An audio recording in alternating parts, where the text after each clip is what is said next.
This is the Chamber Chat Podcast, the show dedicated to chamber professionals to spark ideas and to get actionable tips and strategies to better serve your members and community.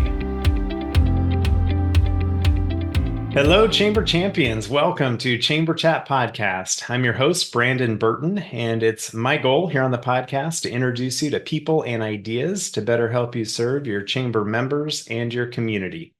Our title sponsor is Community Matters, Inc. With nearly 20 years in the chamber industry and over 100 media awards presented to their chamber partners, Community Matters provides the R&R that every chamber needs: revenue and recognition. When it comes to publishing a chamber map, directory, or community guide, Community Matters has the trusted experience to help your chamber accomplish your goals. With different advertising sales models and publication styles, Community Matters will help you create a non-dues revenue machine. To learn how Community Matters can support your chamber with your next publication, please visit communitymattersinc.com/podcast to request your free media kit and request a proposal to find out what kind of non-dues revenue you can generate. Our guest for this episode is Mike Throne. Mike is the president and CEO of the Chillicothe Ross Chamber in Ohio. Mike has always been a storyteller. As a sixth grader near Sandusky, Ohio, he arrived home from school one day proclaiming he wanted to be a journalist when he grew up. He wrote stories as a child and used scrap paper stapled together to produce his first official issue, a 5-pager including a recap of pickup baseball game he and his friends played earlier that day. Sales were not good. After graduating from Bowling Green State University, he began nearly 25-year career in newspapers, starting as a rural reporter and becoming an editor of 2 newspapers, picking up numerous local, state, and national awards for himself and his staff. But he found his passion in Chillicothe as a small town from southern Ohio. He yearned to become part of the renaissance of Ohio's first capital. In 2018, he became the president and CEO of the Chillicothe Ross Chamber of Commerce and began the story of the resurgence of the place he called Ohio's best small town.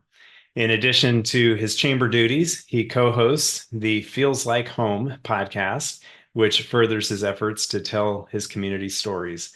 He also serves on several boards in the community, including chairing the board of trustees for the Pump House Center for the Arts.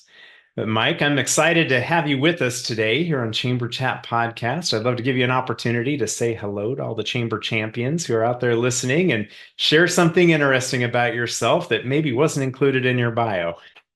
Well, Brandon, first of all, thank you for the invitation, and it's an honor to be on the show. I think it's important to note that I'm so good of an editor that I edited out the 2 home runs that I hit in that pickup baseball game. But I'm really excited to be here because I think the chamber life has been pretty transforming for me. And so I like to share parts of my experience. And I think it's just one of those things where the more I can really, my mom and many people that I've talked to have always said I should have been a teacher. I should have, because summers off really sounds like a great idea. But I like the fact that we have forums like this and other forums where we can share our experiences and help chamber executives and their staffs really grow their knowledge. And again, as you said earlier, just serve their members better. Yes, I appreciate that. And I like platforms like this. I may be a little biased, but I think it energizes those that listen and participate, because you get to hear what the other guy's doing and be able to take things and scale it for your chamber and hopefully make your life a little bit easier. That's kind of the goal. So. Absolutely. Well, tell us a little bit more about the Chillicothe Ross Chamber. Just give us an idea: size, staff, budget, scope of work you guys are involved with, that sort of thing, just to kind of set the stage for our discussion. So the Chillicothe Ross Chamber of Commerce has been around since the 1880s, when it was first formed as a board of trade. But in the early 1900s, it became an official chamber of commerce, transferring its name to a chamber of commerce. So we've been around for 100 plus years. We currently have about 775 members. We're located in Southern Ohio, about midway between Huntington, West Virginia, or Kentucky, depending on how you look at the tri-state area, and Columbus, Ohio. We're only about 40 minutes south of Columbus, Ohio. And so we've kind of got a niche as sort of a regional chamber. We draw a lot of members from around the surrounding county areas, but predominantly we focus on the Ross County area. We have a staff of 3. That's myself, an events and marketing person, and a membership person as well. We bring in about, on average, about $240,000 of dues revenue each year, and total income of probably right around $375,000. We just made a switch this year. We've always had 3 positions, but we have traditionally not had an events and marketing person split out. I had my membership and events all under one when I arrived in late 2018. And so this year we had an opportunity, somebody left. And so we thought, well, this is the opportunity that we have to make our membership person a true membership person and split off the events duties. So that's been our biggest change this year. And so in many ways, we're not even halfway through the year yet. So we're still trying to navigate what that looks like. And, but it's been really successful so far. That's good.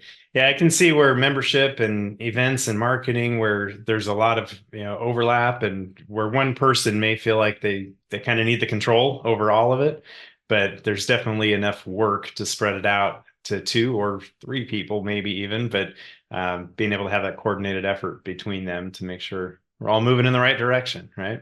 Yep. Yeah, and I just felt like there was a lot of stops and starts.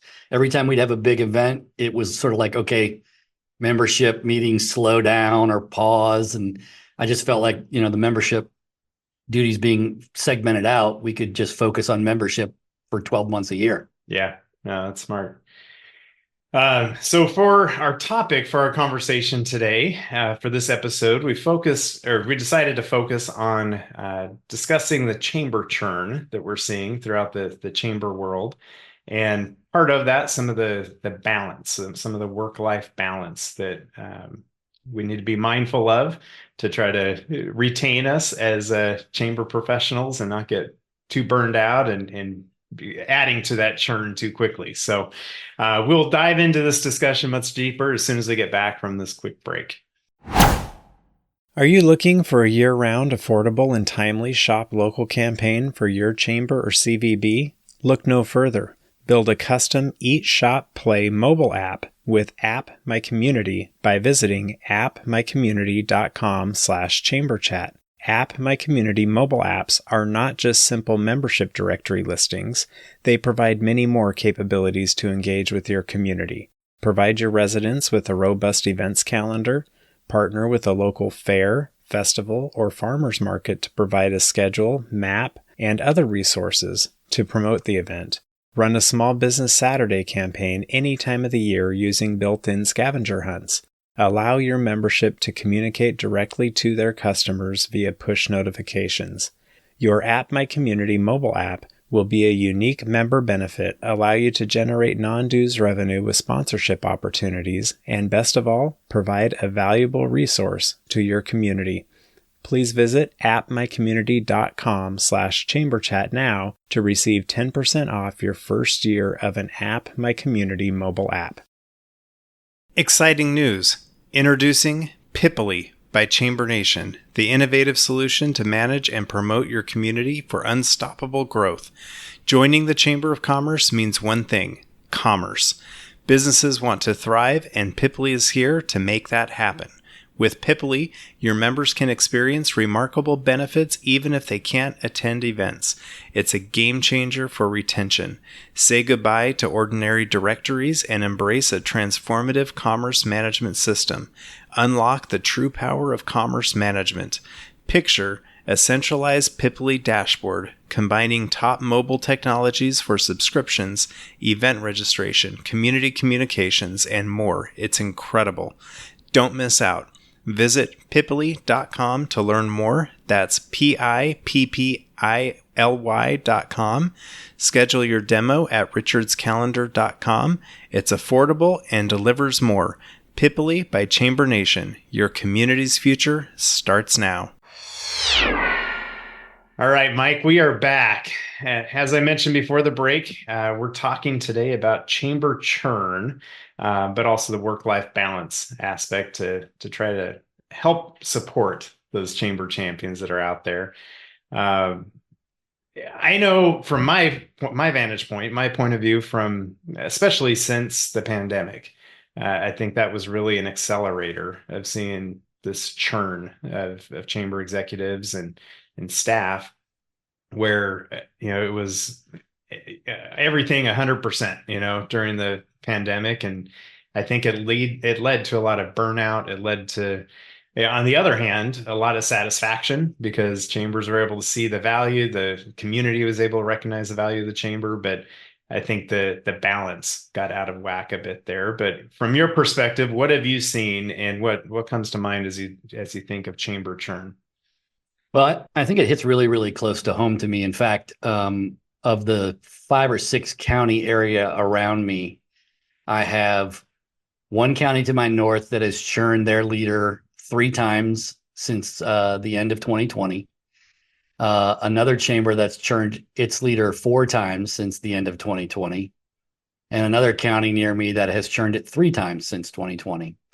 And then if you look around, some of the folks that I got to know in my first year, they're gone, and their predecessor or their successor are also gone. I'm part of the Chamber of Commerce Executives of Ohio, CCEO group, which is a group designed specifically for executives. And we haven't really run the numbers fully yet, but I would say venture a guess that half of the positions, and there are a lot of chambers in Ohio that have churned leaders over that span. I think COVID was a part of it. I think COVID was a very big waking event for people to let them see just how aggressive their schedule was, and how hard they're working. And I come from this from the perspective of spending 25 years in the journalism business, where the last 3 years or 2 years, I was the editor over 2 papers, and I was strung out and really just stressed out. I'd get home and my young kids were already in bed and I hadn't seen them all day. And I just really I needed a change. I didn't enjoy my work anymore. And so, I had applied for this job 5 years before it came open. Didn't get it then. But when it came back open again, I was a little reluctant to do it. But the more that I've looked at it, the more I felt like this is a good change for me. And I have the opportunity to work with my board to set the realistic goals, boundaries, and values that will allow me to have that work-life balance.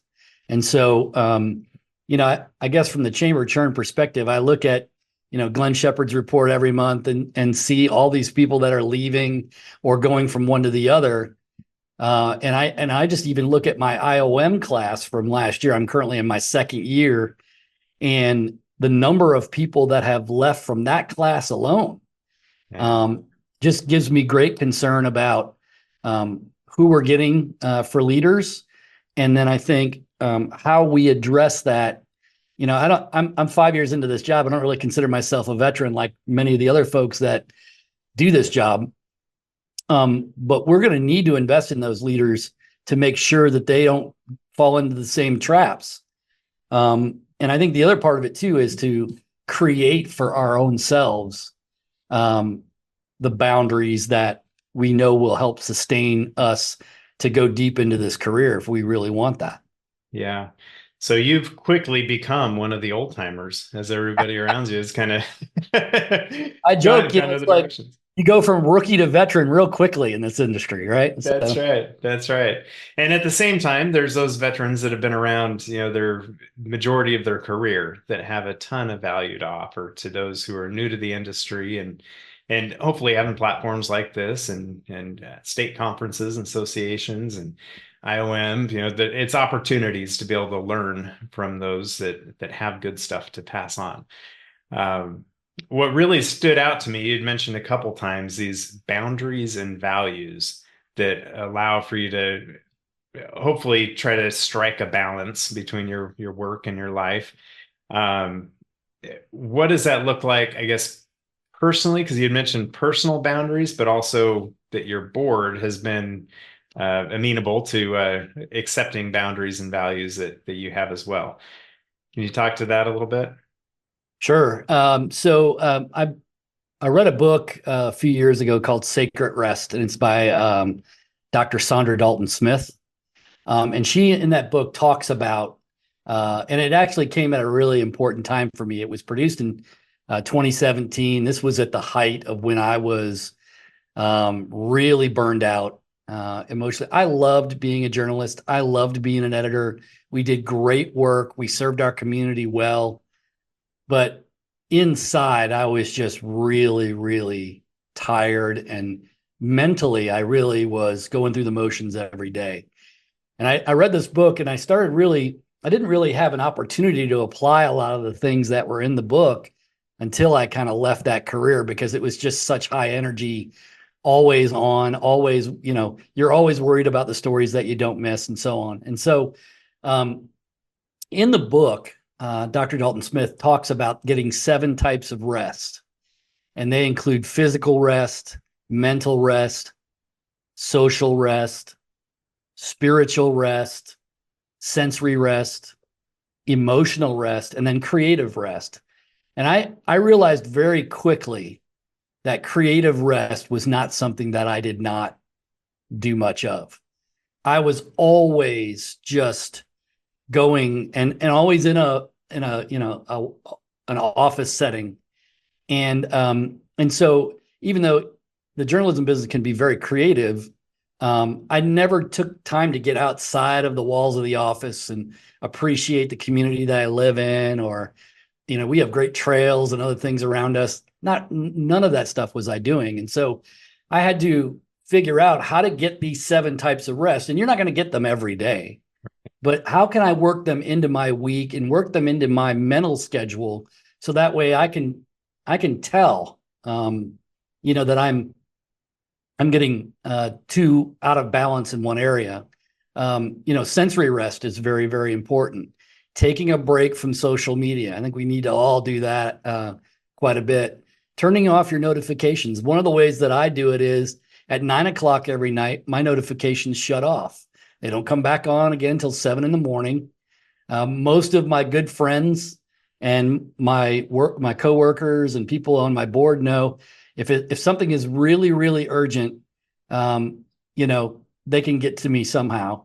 Usually through my wife, they'll call. But that sort of thing is where we need to sort of set that boundary and create that situation where, and in all honesty, I think it's limiting your video meetings as much as possible too, because the more we're in front of the screens, the more I feel like it's a little bit more draining. You have to, it's a little bit more of a challenge to do some of those things. So I really started to look at what this book offered to me, and started taking it piece by piece. For 1 week, I would just think about, okay, how do I get physical rest?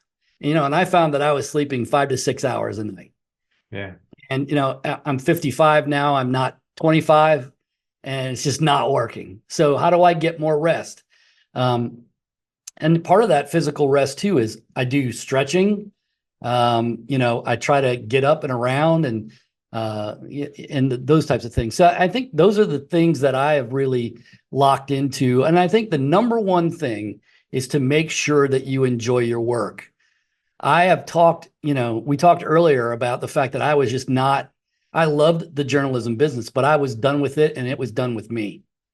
So did I enjoy that work? I enjoyed the people that I worked with, and that's what I miss. I miss the big story, but I don't miss the day-to-day grind of it.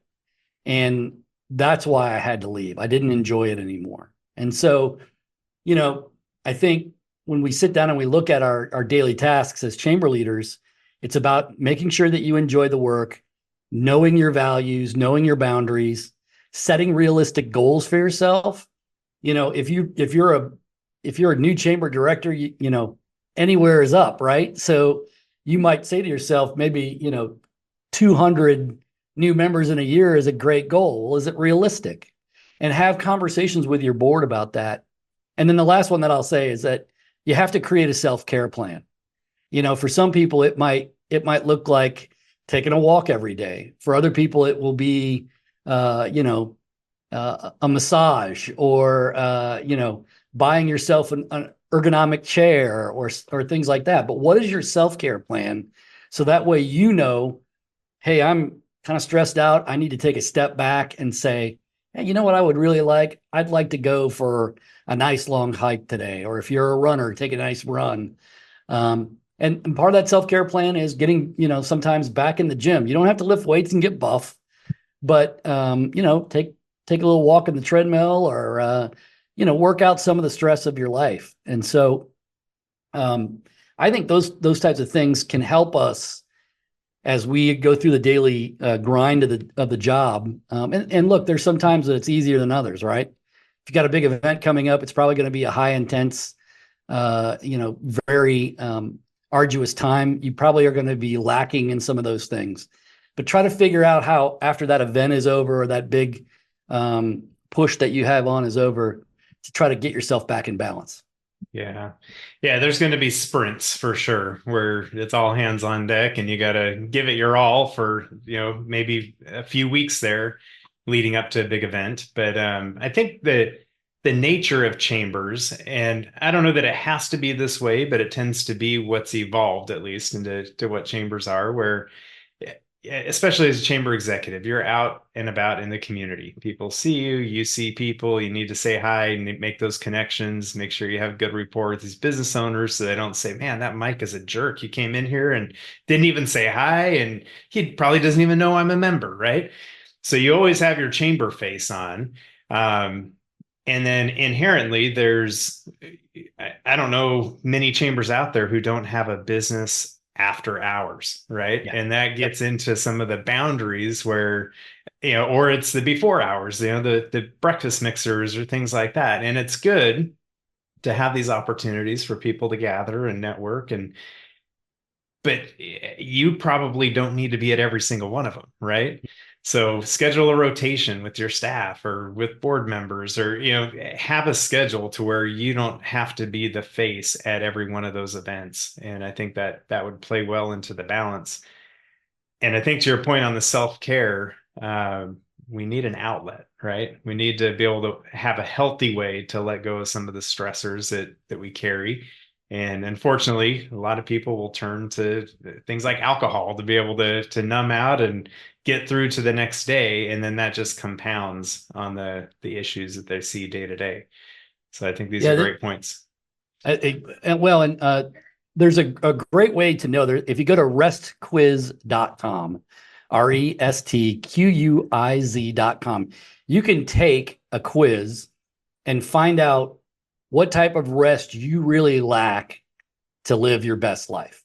And that's Dr. Dalton Smith's website. And in all honesty, like, taking that quiz was very eye-opening. And I always encourage people to take that quiz, because you don't know where you're lacking. You think you do, but you don't know where you're lacking. And I want to touch on a point that you said as well. You were talking about, the member that thinks, oh, they probably don't even know if I'm a member. Right. So my first couple of months into this job, the journalism job is a very, very head down, push forward, do your thing. And so when I came here, I had certain habits. And one of them was, when I lock into a project, or if I'm locked into learning something, I am always going to be head down, plow forward. And I was in my office here one morning, and really not aware of what was going on outside in the lobby. And I came out and went and walked past somebody as I walked by, and then did my thing, came back in my office, and just plowed forward again. Hours later, I got a call from my board chair, and he said, hey, I just got a call from the person that was standing outside. And she said that you were rude to her, that you didn't even acknowledge her, and so on and so forth. And I was like, I don't even recall there being, like an entity as I walked by. Okay. And long story short, she had just lost her husband about a month earlier. Literally, I could probably reach out and touch the building that she works in next door. Never met her. And then I realized, in that situation, I'd caused hurt to her and pain Right. on top of the hurt and pain that she already felt from the loss that she had. So immediately I went over and apologized to her. And I mean, we've had a great relationship ever since.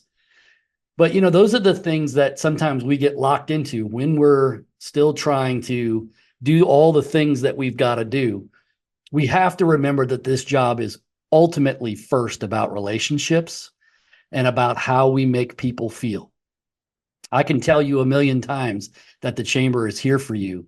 But if I walk past you right after you've lost your husband and don't even acknowledge you, all of that goes out the window. And so, I always have people around me. I've got a group of friends that I trust to say, you know, um, you probably need to spend more time with your family. You probably need to spend more time doing this or that. And I'm blessed with that. I'm blessed with a great staff, as you mentioned earlier, to send to have a rotation that we can do things because honestly, it's too much to do all by yourself. Yeah. In fact, the thought that comes to mind is to don't be a busy chamber exec. Yeah. Yes, you are going to be busy, but what I mean by that is don't show the busyness as you interact with people or Yep. have the stress on your face. As you have those interactions, it needs to be warm and genuine with those that you come in contact with because you don't always know, when they're having that bad day or when they really need the chamber. And just to be able to be that genuine face that really is there to support them is so valuable. Um, so I think the boundary part though, so as you're out in the community, if you and your wife go to dinner, this is should be quote unquote, personal time, right? Right. A date night, but how do you set aside or do you have to go to dinner outside of the community? I don't know. What do you do to be able to straddle that line of balance to where your wife feels like she's getting what she needs, and then those in the community that you interact with feel like they're getting what they need? So just in case my wife listens to this, I'm gonna have to be honest. So my father-in-law owns a business in town. He's on school boards and is a well-known figure in our community. So if we go to dinner with them, my in-laws and my wife and my mother-in-law know to just go to the table and we'll work our way to where they always hope that we get seated fairly close to the entrance because if not, we're going to see a million people that we know and we're going to chat for a little bit. So I'm Yeah. not great at that. However, if somebody engages me with a bigger issue that I know is going to take time, I'll always say, hey, look, let me give you my cell phone number. Call me tomorrow morning. Um, why don't I send you a text and we can connect and have coffee or lunch or breakfast, something like that. Now, if it's something that's super urgent, I'll go back to the table and say, hey, look, this person really needs to talk. That maybe might have happened twice in the last 5 years, Yeah. but they were pretty important issues. And people are real. I think we always think that people aren't going to be as respectful as they are. I think people Good point. understand sometimes, and we don't think they do. And so if you say to them, man, I want to be fully engaged in this conversation, because that's what you're telling them when you say, we can't work through this whole thing right now, but let's do it tomorrow or the next day or something like that. They want your full attention. And so we just got to remember that they're asking us because one, they know we can help. And two, they want your attention. And three, they think that you're going to help them with possible solutions. So why wouldn't they want you to be engaged? So, I'm always glad handing and, kissing babies. It's almost like being a politician, right? Like, I'm always doing that. But at the same time, if it's really urgent, we'll take the time. And if it's not, let's catch up. Yeah. I think that's good advice. And I think it all plays back into the chamber churn. I mean, if you're constantly being stretched, all these different ways and your family's not getting what they need out of you, you're not getting the rest that you need to be able to be rejuvenated and to give your best self, it's all going to lead to the burnout and the, looking for that escape hatch to be able Yep. to get out and move on. So I think these are important things to consider. And as we begin to wrap up, I wanted to ask you if there's any tip or action item that you might share for a chamber who is really interested in taking their organization up to the next level. What would you suggest for them? Yeah, I think it's the same. I always tell people like, don't be afraid of that you don't know something, and to always be learning. I learned from your podcast, from listening to other people. I've learned a ton by going to our state conferences. I go to, if you can't afford to go to ACCE, I really do, uh, encourage people to go to that conference as well. Find ways to connect with your fellow chamber executives, or let your staffs network with their similar positions near you, because that is less intensive. It might just cost uh, a lunch or coffee or breakfast or something like that. But I mean, I have learned so much from the folks that I just picked up the phone and said, "Hey, I'm new to this job, or I'm new to this problem, but I hear that you've gone through it, or that you can be helpful." Um, and since I've, again, jokingly, we said that I'm now a veteran, but like, I'm getting those calls now. Yeah. And when you look at those folks calling you, you can't see it as an annoyance. Again, if it's a boundary issue, then I think it's really important to say, I can't give this the attention that it needs to have today, so let's catch up tomorrow or at our first opportunity to do so. But reach out to those that are, maybe they're brand new like you, and say, let's tackle this together. Or, there's strength in numbers. That's the number one thing I can tell people. I could not have done this and achieved what I've achieved so far if I just tried to do it all on my own. I would probably still be with my head down, making all my members mad, and and not achieving anything. Although I don't think the folks out in that office would let me do that for very long, I guess. But I just think it's really important. You don't know what you don't know. That was advice that was given to me in my journalism career probably 20 years ago. So don't act like you do know it. Reach out and get the help that you need to start to whittle away at the issues that you see in your community, and be a help. Yeah, I love that. I like asking everyone I have on the show, as we look to the future of chambers of commerce, how do you see the future of chambers and their purpose going forward? Well, I'm excited about, I think we have changes and challenges that we're going to have to meet, right? But I'm excited that this business provides for us an opportunity to help people every day. And I think that's not going to change. Now we're going to have to change with the things that are changing along with it. AI is going to be a huge challenge.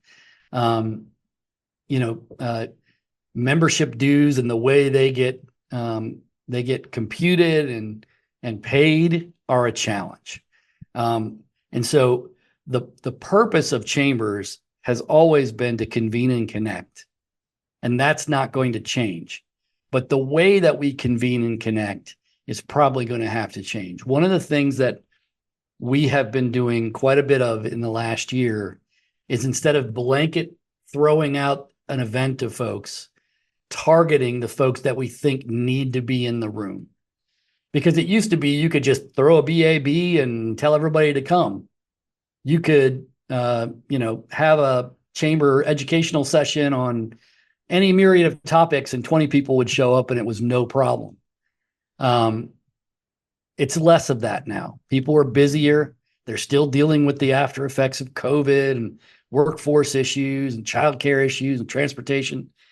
And so you've really got to figure out, should this, if you're going to do an educational event, should it be hybrid or virtual or in person? How long should it be if it's going to be in person? How long should it be if it's going to be Zoom?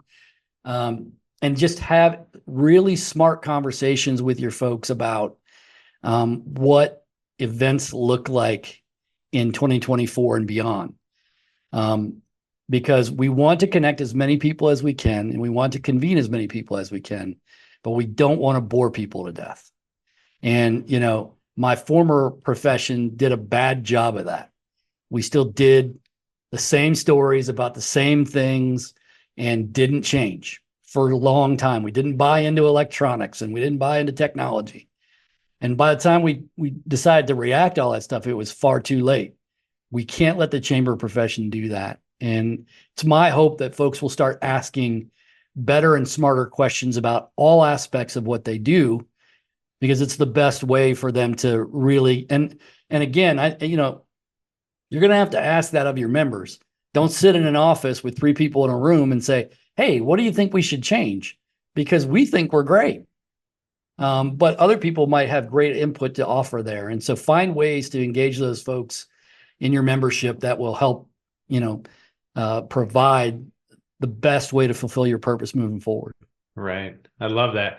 And to your point about connecting and convening those in your community and your members, there was a book I read a while ago called You're Invited.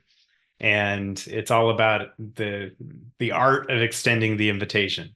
And instead of that blanket email to all the membership, to really handpick and say, if we're going to do some kind of a summit on real estate, let's have all of our realtors and our lenders and title companies and really handpick who's coming. If we're going to do something on, a certain aspect of employment, let's make sure we've got a restaurant sector and connect those people together so they can talk about what are the struggles that they're seeing, what's working for them, and to realize that they can all be there to help and support. And the networking part. If we go to a networking event and everyone's there trying to sell us insurance, that doesn't really do much for everybody else there. But if you can really connect and network those people that support each other's businesses, that's where the magic happens. Yeah, so absolutely. Great point. So Mike, before I let you go, I wanted to give you an opportunity to share any contact information for listeners who might want to reach out and connect with you as a mentor, or just learn about how you guys are doing things there at the Chillicothe Ross Chamber. I appreciate it. And again, thanks for the invitation. This was great. We're the Chillicothe Ross Chamber of Commerce in Chillicothe, Ohio. Our website is chillicotheohio.com. That's ChilliCothE,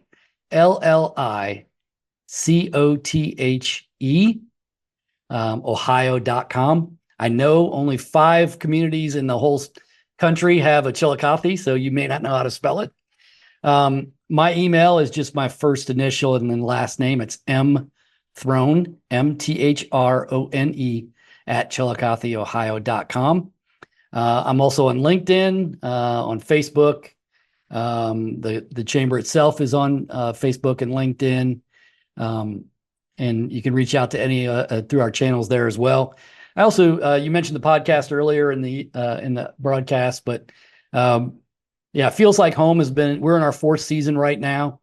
It's basically, we just want to spotlight the great stories that are going on in our community, people that have started businesses, people that are making an impact in the community through service or things like that. So you can find us on pretty much anywhere you get podcasts, Spotify, Apple Podcasts. We use Buzzsprout as our feed, so you can find us on Buzzsprout as well. But we would love for folks to take a listen. When I went to the ACCE conference a couple years ago, I was talking with someone from Texas, and they said, "Hey, I heard you had a podcast. What is it?" And I said what it was, and they said, "Oh my gosh, I listened to that podcast, and it blew me away. I felt like a quasi celebrity for a little while." So that's right. If you listen, please give us a review and send us an email. We would love to hear from you. Absolutely. So that's awesome. We will get all that in our show notes for this episode. And I'm a huge fan of Chambers doing podcasts. I think it's a great way to storytell, tell the story of your community, interview those businesses, those influencers in your community. And for those who haven't seen it, I do have a chamber podcasting guide that's a free resource for you to learn how to get a podcast started. It'll be linked in the show notes as well, but feel free to check that out. I did a session at CCEO a couple of years ago on podcasting, and I used your podcast as an example and pointed folks to your guide. So awesome. Thank you. Yeah, I learned a lot from that guide, so I appreciate you. Awesome. Appreciate that. But Mike, this has been fun having you on Chamber Chat Podcast with us today. I appreciate you coming on and being candid with the experiences that you've seen and these lessons you've learned to find that balance in your life and to be able to find that meaningful rest. I really appreciate you. Thank you, Brandon. If you are a chamber professional, please subscribe to Chamber Chat Podcast in Apple Podcasts, Google Podcasts, or Spotify. When you subscribe to Chamber Chat Podcast, new episodes will show up in your podcast app each week as they are released. If you're finding value in this podcast, please leave us a rating and a review in iTunes. But most importantly, please share Chamber Chat Podcast with your colleagues that are in the industry.